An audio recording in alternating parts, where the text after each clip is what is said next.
سلامونه ملګرو. پېښور های کورټ هم د 9 مې واقعیت انویسټیګیشن کولو نه معذرت کړی دی.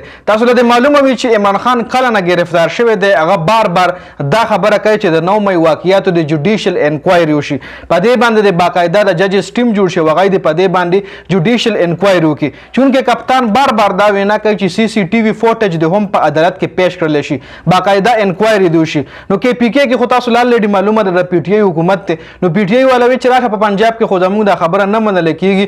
سپریم کورټ د اسلام آباد او های کورټ چې کوم دی ای زموږ خبره نه مني، جوډیشل انکوایري نه جوړوي. نو په کې پی کې خو زموږ حکومت ته راشه پېښور های کورټ کې درخواست جمع کا. نو د پی ټی آی چې کوم الیمین ګنډاپور دی هغه باقاعده په د کې پی کې چې کوم پېښور های کورټ ته پای کې درخواست جمع کړی و چې په هغه درخواست باندې اوس فیصله هم د پېښور های کورټ راغلی ده.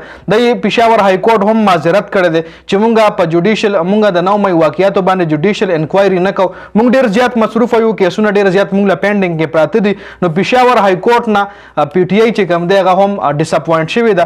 پېښور های کورټ یو داسې د کې پی کې په دغه کې راځي، کې پی کې راځي، په کې پی کې د پی ټی آی حکومت ته خو هلته نه هم پی ټی آی ته ریلیف نه دی میلاو شوی، انصاف نه دی میلاو شوی.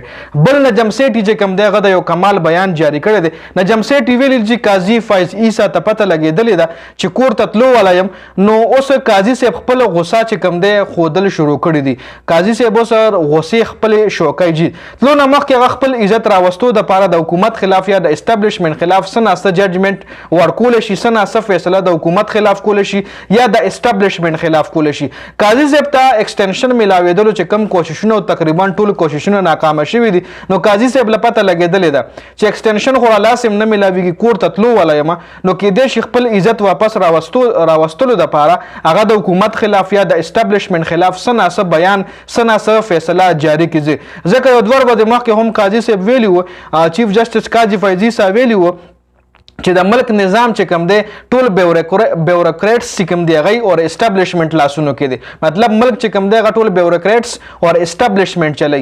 حکومت چې کوم دی دا د نواز شریف تشابه مطلب خبرې دا وجي چې ټول هر څه د هغې په لاسونو کې دي. نو داسې قسم بیان بیا د قاضي فیض عیسی د خولې نه اورېدل دا ناممکنه غوندې خبره وه، هغه اوس نورو ممکن کېږي. نو نجم سیټي دا بیان جاری کړی دی چې کیدای شي غټې فیصلې وکړي د اسټابلیشمنټ خلاف یا د چې کوم بیوروکریټس دي د هغې خلاف څه ناسه فیصله دی وکړي. بل پی ټی آی دا غوښتنه هم کړې وه چې نوی چیف جسټس منصور علي شاه نوټیفیکیشن د جاری کړلی شي. نوی چیف جسټس ګوره چې کله چیف جسټس رانیو تقریبا 2 میاشتې مخکې چې کله قاضي فیض عیسی راتلو نو د ده نوټیفیکیشن 2 میاشتې مخکې جاری شوی چې قاضي فیض عیسی به نیکسټ چیف جسټس وي. نو پی ټی آی وایي چې دې نه پس کم چیف جسټس راځي د هغه نوټیفیکیشن ولې نه جاری کېږي؟ د دغو لږې ورځې پاتې دي، یو میاشت نیمې پاتې ده. نو پکار ده چې د نوي چیف جسټس چې کوم دی نوی چیف جسټس به څوک راځي؟ منصور علي شاه صاحب. نو د هغه نوټیفیکیشن د زر تر زره جاری شي. بل د بنګلادیش چیف جسټس هم استعفا ورکړه چې کم بنګلادیش کې مظاهرینو کم سټوډنټس کم احتجاج کم درنې شروع وي، نو هغه چیف جسټس له ویلي چې وروره ښه په رضا باندې استعفا ورکړه، ښه په رضا د خپل عهده پرېږده، ځکه تا هم په خپل ټایم کې غلطې فیصلې کړي د بنګلادیش. نو ته د کرسۍ ښه په رضا باندې پرېږده، او که په کرسۍ په رضا باندې نه پرېږدې نو د ستا هم خیر نشته. نو د بنګلادیش چې کوم چیف جسټس و هغه استعفا ورکړې د خپله کورسۍ یې ښه په رضا باندې پرېښه، او دا استعفا یې مجبورا ورکړې وه ځکه چې سپریم کورټ نه 4 چاپېره مظاهرین ولاړو چې دا سړی د زر تر زره احتجاج ورکړي که دم خیر نشته. نو هغه بیا مجبورا خپل استعفا ورکړې ده. جی په دې ویډیو کې دا اپډیټ شو. د ویډیو کتلو زیاته مننه جی، والسلام.